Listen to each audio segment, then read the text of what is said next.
Everyone, welcome to nanometer classes. Happy new year students. तो बच्चों, हमने लास्ट वीडियो में डिस्कस करा था एक्सरसाइज 5.2 के क्वेश्चन नंबर 10 तक डिस्कस हो गया था। आज हम क्वेश्चन नंबर 11 स्टार्ट करने जा रहे हैं। तो वीडियो को लाइक से सब्सक्राइब अभी कर दो ताकि आने वाली वीडियोस पहले ही पता लगती रहे, नोटिफिकेशन भी आ जाए आपके, बेल आइकन को भी हिट करना है ना। तो अब हम क्या डिस्कस कर रहे हैं, क्वेश्चन नंबर 11 5.2 का अरिथमेटिक प्रोग्रेशन का क्लास 10th का। क्वेश्चन नंबर 11 कहता है which term of the AP, ये आपको एपी गिवन है, will be 132 more than it's 54th term. मतलब ये एपी में 132 कितना ज्यादा है किसी टर्म में, वो टर्म क्या दे रखी है, 54th टर्म गिवन है। तो एपी में हमारे को पहले पता होना चाहिए कि ए हमारा 3 है, डी हमारा 15 - 3 होगा 12 हो गया। जिसको ये नहीं पता है इसका मतलब उसने नैनोमीटर क्लासेस की लास्ट की वीडियो उसको देखा नहीं है, अब तक जो 10 क्वेश्चन करवा दिए। तो आप लोग पहले 10 क्वेश्चन को पढ़िए, देन 11th पे आइए। ओके, तो आप क्वेश्चन ने कहा कि ये जो एपी है, मतलब ये ए एन है, इक्वल टू विल बी, मतलब इक्वल 132 ज्यादा है, कितने में ज्यादा है, 54th टर्म में, मतलब ए 54 में। तो ए एन का फॉर्मूला यहाँ पे नॉर्मल लगा दो, a plus n minus 1 into d equal 132 plus a 54 को हम लिख सकते हैं ए प्लस 53d। अब हम क्या करेंगे, यहाँ पर a की वैल्यू पुट करेंगे 3 प्लस n माइनस 1, d की वैल्यू पुट करेंगे 12 इक्वल टू 132 प्लस a की वैल्यू 3 पुट करोगे प्लस 53 इंटू d की वैल्यू 12 पुट करोगे। अब सिंपल है, कैलकुलेशन करेंगे और कुछ नहीं, 12 की मल्टीप्लाई n से करो, 12 n माइनस 12 1 12, 132 प्लस 3 135 आ गया, प्लस 53 को अगर आप 12 से इंटू करेंगे तो 53 12 जो होता है 636। क्लियर हुआ। अब उसके बाद ये 636 हो गया, देन हम क्या करेंगे, इसमें 135 प्लस 636 करना होगा, तो ये आ जाएगा आपका 771। फिर यहाँ पर 12n और ये 3 माइनस 12 कितना हो गया बच्चे, 3 माइनस 12 हो गया माइनस का 9। अब simple 12n equal to 771 plus 9, यहाँ पर 12n इक्वल टू 771 में 9 प्लस करेंगे अगर, तो यहाँ पर 771 प्लस 9 कितना हो गया, 9 1 10 780 हो गया, तो 780। अब इसको सिंपल आप 12 को इससे डिवाइड कर देंगे तो आपका n की वैल्यू आ जाएगी 12 6 72, 72 एंड 5 6 बचा 60, तो 12 5 60, तो n की वैल्यू यहाँ से आ गई 65। तो क्वेश्चन ने यही कहा था आपको n टर्म निकालना है, ये कौन सी आएगी, हमारी 6th टर्म आएगी। आई होप अच्छे से समझ आ गया होगा। यहाँ पर 11th क्वेश्चन का एंड होता है। तो अब चलते हैं हम क्वेश्चन नंबर 12 पे। 12th इंपॉर्टेंट क्वेश्चन है, अच्छे से समझना। 2 APs have the same common difference। 2 AP हैं, दोनों का जो कॉमन डिफरेंस है वो सेम है। तो पहले तो 2 AP मान लेते हैं, 2 AP साथ साथ लेनी है। Let the first term of 2 APs, first term of 2 AP, 2 AP अगर हम एक साथ ले रहे हैं तो उनका फर्स्ट टर्म एक का तो A1 हो गया और अगले का A2 हो गया, और जो कॉमन डिफरेंस लोगे वो दोनों AP का वो कितना रहेगा, वो D ही रहेगा। तो अगर हम फर्स्ट AP की अब बात करें, एक एक AP करना है, तो उनका मतलब क्वेश्चन ने कहा था कि जो कॉमन डिफरेंस है दोनों AP का वो तो सेम है, और उसके बाद हमारे को ये फाइंड करने को कहा है कि जो उनका डिफरेंस है 100th टर्म इज 100, जो 100th टर्म का डिफरेंस आएगा वो 100 दे रखा है, और आपको 1000 टर्म का डिफरेंस निकालना है। तो फर्स्ट AP क्या हो गई हमारी, a plus n minus 1 into D, ये हमारी नॉर्मल AP है an। तो अगर हमारे को बोला कि 100th टर्म मतलब a100, तो a100 फर्स्ट AP मतलब a1 प्लस 100, n हमारा 100 लिया माइनस 1, तो यहाँ से जो a1 प्लस 99d आ गया, ये हमारा a100 का आ गया। अब क्वेश्चन ने ये कहा कि आपको 1000 का फाइंड करना है, मतलब a1000 इक्वल्स टू कितना आ जाएगा, a1 plus 1000 minus 1 into D, कितना आ गया बच्चे, a1 प्लस 999d आ गया। क्लियर हो गया, ये पहली AP का काम हो गया। अब करते हैं हम सेकंड AP का काम। सेकंड AP में क्या होगा, बस वहां पर a2 हो जाएगा। सेकंड AP में भी 100 ही है, a100 equal to a2 plus 100 minus 1 into D, तो यहाँ पर आ गया a2 प्लस 99d। क्लियर हुआ।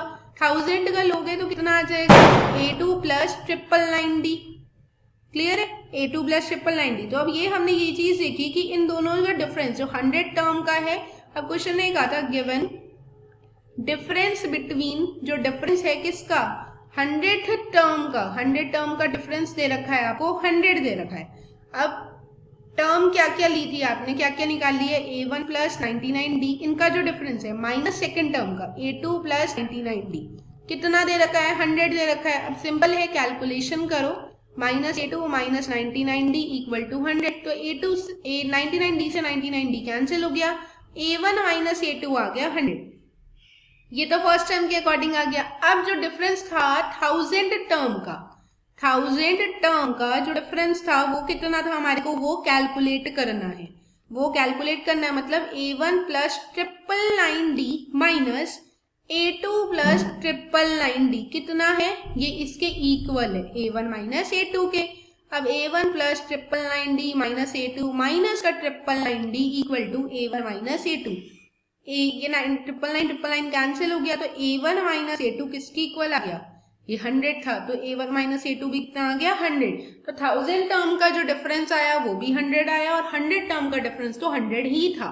आई होप अच्छे से समझ आ गया होगा। जिसको भी ये क्वेश्चन में थोड़ी दिक्कत आ रही हो वो वीडियो को पॉज कर करके देखो और एक एक स्टेप को लिखो, आपको बहुत अच्छे से क्लियर हो जाएगा। टफ नहीं है क्वेश्चन, सिंपल क्वेश्चन है, बस थोड़ा सा लेंथी है और थोड़ा सा घुमा रखा है। क्लियर है? आज चलते हैं हम नेक्स्ट क्वेश्चन पे। नेक्स्ट क्वेश्चन है हमारा 13th क्वेश्चन। 13th क्वेश्चन कह रहा है how many 3 digit number are divisible by 7। ऐसे कितने 3 डिजिट नंबर हैं जो डिविजिबल हैं 7 से। तो अब 100 3 डिजिट नंबर 100 होता है, अब 100 7 से डिवाइड नहीं होता, फिर 101 नहीं होता, 102 नहीं होता है, ऐसे 105 नंबर आता है सबसे पहला जो कि 7 से डिवाइड होता है। देन इसमें आप 7 प्लस करते जाओगे तो आपका 3 डिजिट नंबर बन जाएगा जो कि डिविजिबल होगा 7 से। और जो लास्ट नंबर निकलेगा वो कितना निकलेगा, वो 994 निकलेगा। आप 999 से पहले जितने भी नंबर आ रहे हो जो 7 से डिवाइड हो रहा हो वो आपका आखिरी नंबर होगा। तो ए आपको 105 दे रखा है, डी आपका 7 है और ए एन आपका 999 है। क्वेश्चन ने कहा कि आपको एन फाइंड आउट करना है।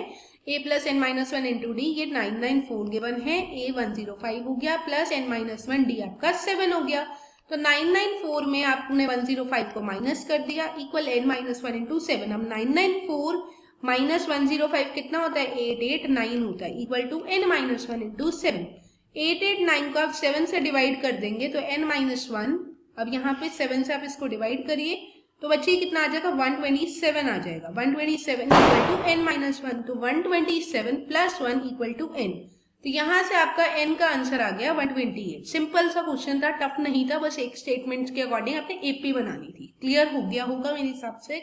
अब चलते हैं नेक्स्ट क्वेश्चन। अब बच्चों नेक्स्ट क्वेश्चन है क्वेश्चन नंबर 14। 14 में बोला है how many multiples of 4 lie between 10 and 250। अब 4 के ऐसे कितने मल्टीपल्स हैं जो 10 एंड 250 में लाई करते हैं। हम 10 तो 4 से डिविजिबल नहीं होता, मल्टीपल नहीं है, 11 नहीं है, अब 4 3 से 12 होता है। तो पहला नंबर 12 हो गया, देन 16, फिर 20 एंड सो ऑन। अब 250 से छोटा नंबर आएगा लास्ट 248 जो कि 4 से मल्टीपल होगा। अब क्लियर है? क्वेश्चन ने बोला कितने मल्टीपल्स हैं, ऑब्वियसली बात है आपको इसमें भी n निकालना है। तो a n आपको 248 दे रखा है, a 12 हो गया, जो d है वो 4 है। अब सिंपल सा formula a plus n minus 1 into d equal कितना है 248। a की वैल्यू 12 है प्लस n माइनस 1 d की वैल्यू 4 है इक्वल टू 248। अब यहाँ से ये जो 12 है हम इसको इधर ले जाएंगे राइट हैंड साइड पर 248 के पास, तो 248 में से 12 माइनस हो जाएगा तो n minus 1 into 4 equal to 6, 3 and 1. Okay, so it's 236. 236 आ गया, तो n minus 1 equals to 236 divided by 4। Then जब आप इसको डिवाइड करेंगे तो n माइनस 1 इक्वल टू आ जाएगा 59, तो n इक्वल टू आ गया 60। 59 प्लस 1 तो 60 मल्टीपल्स होंगे टोटल 4 के, जो कि लाई करेंगे किस किस के बीच में, 10 एंड 250 के बीच में। अब चलिए क्वेश्चन नंबर 15 पे आते हैं। सिंपल सिंपल क्वेश्चन आ रहे हैं, कोई टफ तो आ नहीं रहा है, तो थोड़ा जल्दी कवर अप हो रहा है। 15th क्वेश्चन है for what value of n। आपको n फाइंड करना है the nth term of 2 AP। 2 AP given है 63, 65, 67 एंड सो ऑन। सॉरी, एक और AP गिवन है 3, 10, 17 एंड सो ऑन। आपको क्या करना है, n की वैल्यू फाइंड आउट करनी है और ये दोनों AP इक्वेट करनी है। तो यहाँ पर a 63 है, d आपका 65 माइनस 63 है, इट मीन्स d की वैल्यू 2 है, और यहाँ पर a की वैल्यू 3 है, d की वैल्यू 10 माइनस 3 कितनी है 7 है। अब यहाँ पर an का फॉर्मूला लगाओ, a plus n minus 1 into D. a आपका 63 था प्लस n पता नहीं और d की वैल्यू कितनी है 2 है। अब यहाँ पर आ गया 63 प्लस 2n माइनस 2 कितना हो गया 61 प्लस 2n आ गया।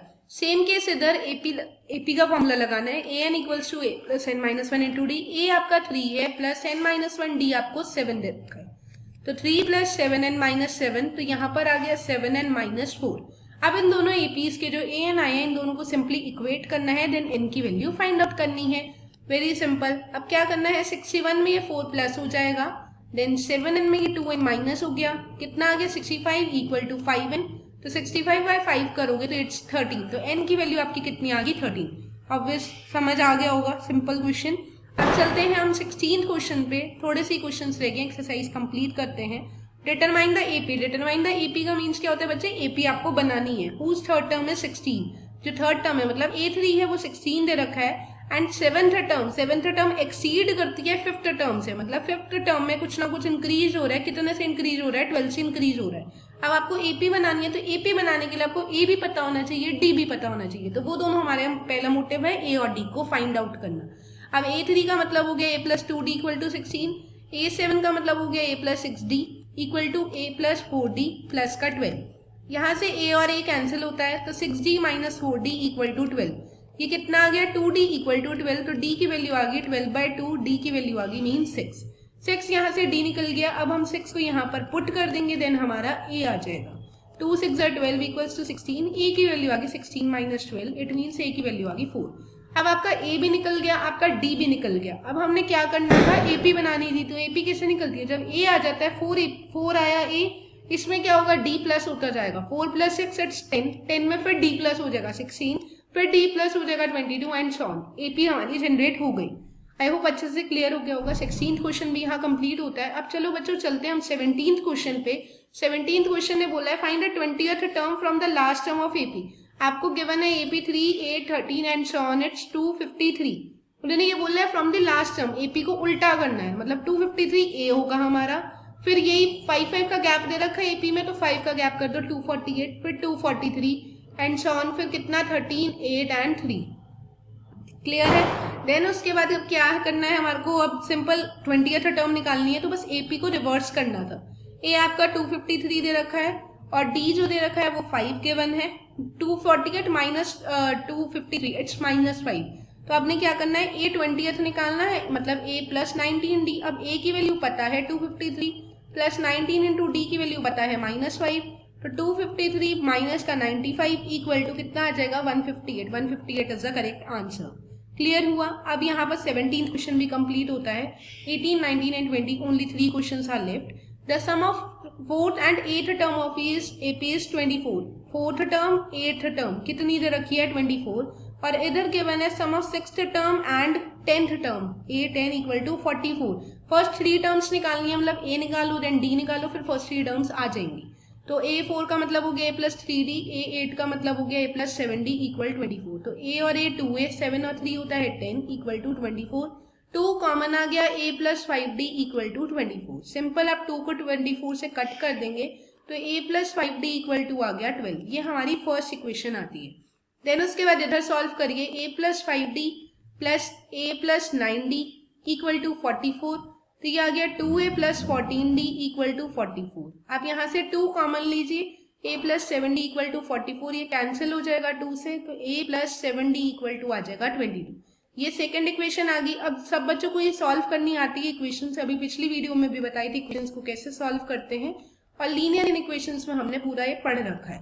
इसके साइन चेंज कर दो, देन ये आ गया -2D -10, 2 minus cancel, then 10/2, D की वैल्यू यहाँ से निकल आई 5। अब जब D आ गया तो आप सिंपली यहाँ पर पुट कर देंगे फर्स्ट इक्वेशन में और ये सेकंड इक्वेशन में, देन आपका कितना आ जाएगा, A निकल जाएगा 25, A की वैल्यू आ जाएगी 12 - 25, A की वैल्यू आ गई मतलब -13। A भी निकल गया है, अब D भी निकल गया है। अब करना क्या है हमारे को, सिंपली नेक्स्ट 3 टर्म्स निकालनी है। मतलब पहली टर्म तो आपकी आ गई है -13, नेक्स्ट क्या आएगी -13 में 5 ऐड हो जाएगा, तो ये कितना आ जाएगा -13, -8, फिर -13 -8 निकला, तो -8 में क्या होगा, -8 में 5 ऐड हो जाएगा, तो यहाँ से जो AP बनेगी -13, 8, -8 एंड -3, ये आपकी नेक्स्ट 3 टर्म्स आएंगे। This is the answer. ये 18th क्वेश्चन हमारा यहाँ कंप्लीट होता है। Then 19th and 20th question बचते हैं, वो दोनों क्वेश्चन हम नेक्स्ट में डिस्कस करेंगे। और आप तब तक के लिए वीडियो को लाइक शेयर सब्सक्राइब करना मत भूलना। 2 क्वेश्चन पेंडिंग है, थोड़ा थ्योरी है, मतलब पढ़ के आ जाएगा इजीली समझ, देन उसको हम डिस्कस करते हैं। चलो अभी कर लेते हैं, इतना भी टाइम नहीं, 2 क्वेश्चन ही पेंडिंग है, दोनों क्वेश्चन और कर लेते हैं। लाइक 14th क्वेश्चन में बोला है, बेटा सेकंड, अब 14th क्वेश्चन आप रीड आउट करिए। देखिए सुबह राव स्टूडेंट है या गर्ल है, उसने वर्क स्टार्ट करा 1995 में और एनुअल सैलरी 5000 लेती थी और receive an increment 200 each year बढ़ता गया। मतलब जो सैलरी थी उसकी पहले 5000 थी, उसके बाद वो 200 रुपए बढ़ते चले गए। मतलब 5200 हुए, फिर 5400 एंड सो ऑन। क्लियर इतना बच्चों? 14 क्वेश्चन में ए और डी पता है 5000 और 200, देन उसके बाद ए एन आपको 7000 दे रखा है, सिंपली आगे एन का फॉर्मूला लगा के कैलकुलेशन करके आंसर आया है। सिंपल क्वेश्चन है, आप वीडियो में देख सकते हैं। नेक्स्ट में भी आपको ए पता है, डी पता है और ए एन भी पता है, सिंपल सॉल्व